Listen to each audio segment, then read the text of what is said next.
Hi everyone, welcome to Virtual Museum of Federal Constitutions of Malaysia.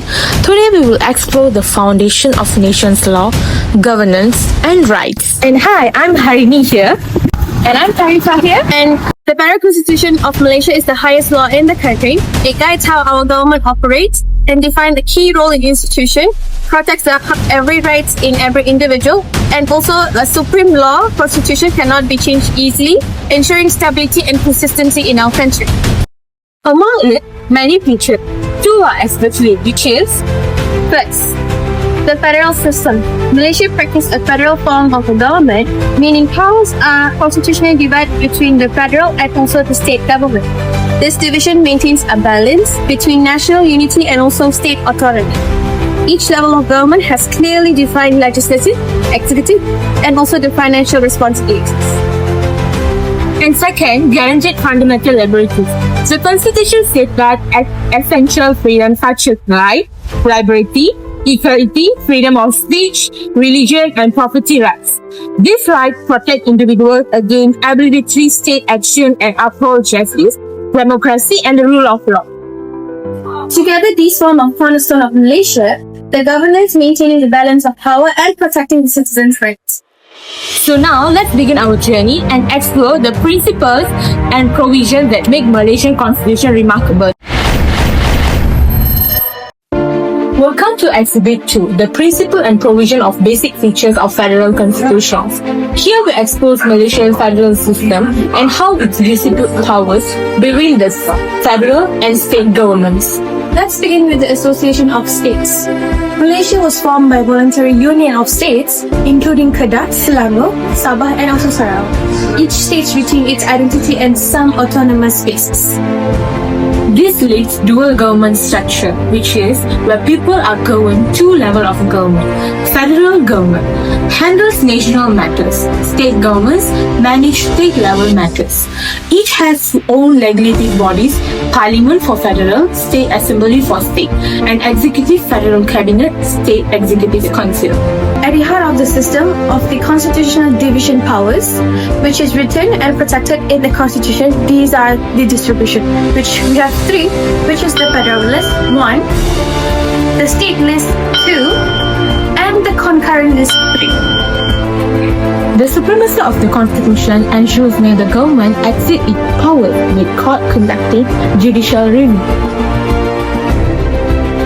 To maintain the federal-state balance, amendment affecting powers require 2.3% of the Parliament and sometimes the consent of the Conference of Rulers, protecting the federal structure from the arbitrary changes.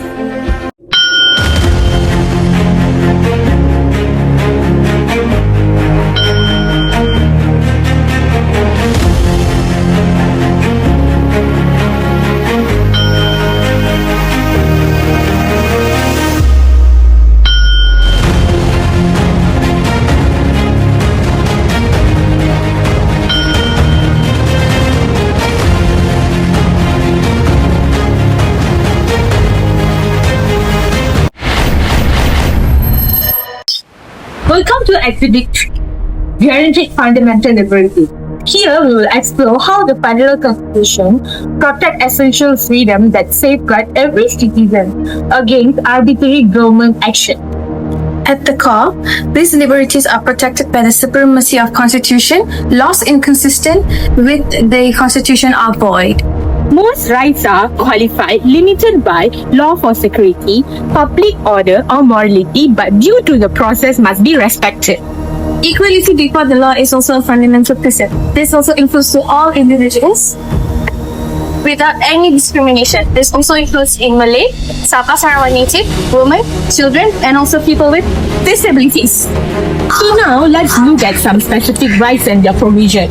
First and foremost is Article 5, liberty of the person. Protect life, safety and freedom from unlawful detention, including habeas corpus, and to access to the legal counsel.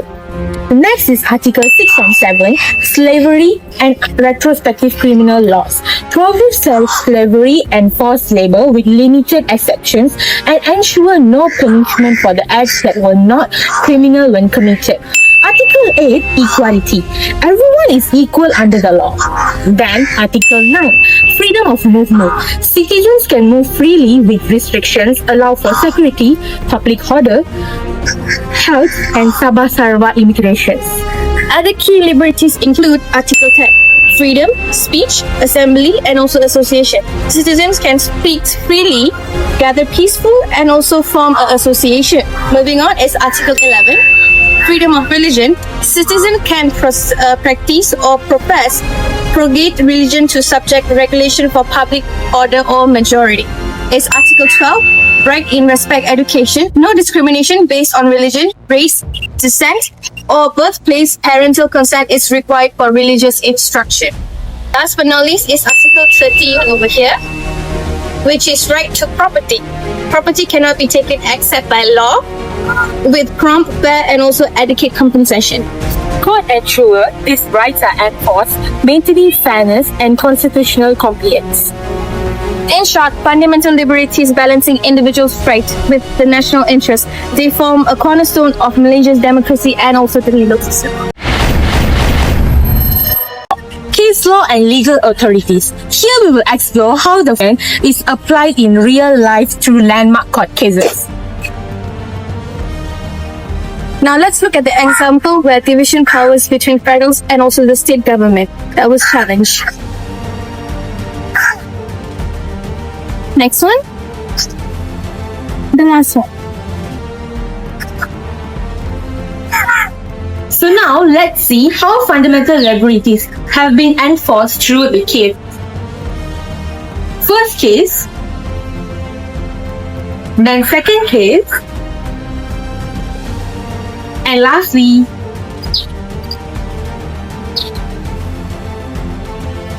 These cases illustrate how judicial reviews ensures both government powers and citizen rights are respected. The courts act as guidance of the constitution, resolving conflict and also upholding the fundamental liberty.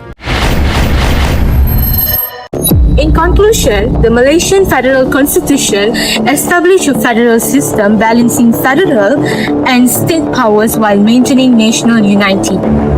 At the same time, it also guarantees that fundamental liberties protecting citizens' rights, liberty, equality, speech, religion, and also property. Reasonable restriction exists, but judicial oversight ensure of fairness. The Constitution carefully balanced government authority and individual freedom, maintaining justice, democracy, and the rule of Malaysia.